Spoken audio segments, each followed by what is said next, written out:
So in your career, you've obviously been interviewed. You've been somebody Mm. that has been sought after the entire time that I've known you by companies. So you've certainly been on that side of the seat. But from an interviewing candidate standpoint, you've got a vast amount of experience there as well.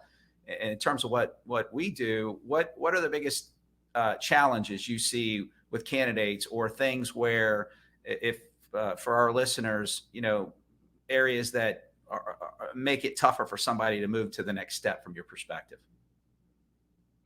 Um, I I've interviewed a lot in the last couple of years because I've come into teams that are new and we're growing those teams, and so um, finding ways for candidates to differentiate themselves is getting harder and harder because everybody has a really robust resume. Mhm. I think our tactics of situational based interviewing, where like, tell me about a time when, I think people have really polished those up and really have gotten pretty good at that aspect of it. Um, and in our virtual world, we're not meeting anybody face to face, Mhm. and so I think that's added the complexity. For me, the folks that differentiate themselves are ones that um, can connect like almost instantly in an interview, even virtually, right? Yeah. Mm. So they get through the basics. They're credible. They know their stuff.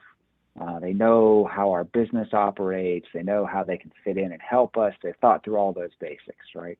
They're prepared. If you can't get over that, they're prepared. They know a plan, right? If you're not there, then you'll easily be filtered out. Right. Um, I think it's the connectivity from an emotional intelligence perspective that I think starts to differentiate folks. You can quickly ascertain in an interview someone's EQ, right? Like Yeah. their emotional quotient, and how are they dealing? Because a lot of, and I interview leaders. I don't interview as many individual contributors anymore.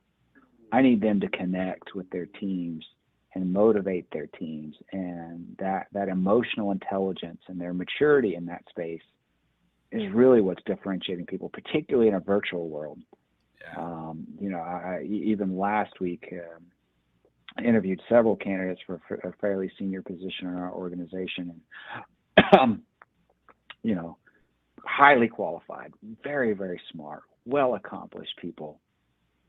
But one of them just jumped out from a connectivity and emotional maturity and just interpersonal relations and just about how they went about their business. You could say, hey, that was a differentiator. Yeah, because if they can be a technical genius, they can understand the Mm, process in an incredible way. But if they can't connect with other people, if they can't meet them on their level, then they're going to have a hard time bridging the gap and being a catalyst for their group when you have those emotional challenges. And it's never going to be a perfect world. right. Yeah, and so as I said, the baseline is just as you said, prep and understanding how the company runs and where you fit in, and the technical competencies in a lot of our roles. But it's the differentiator is really the emotional side of being a leader, and it shows. Hear me, would you speak to me when I open up?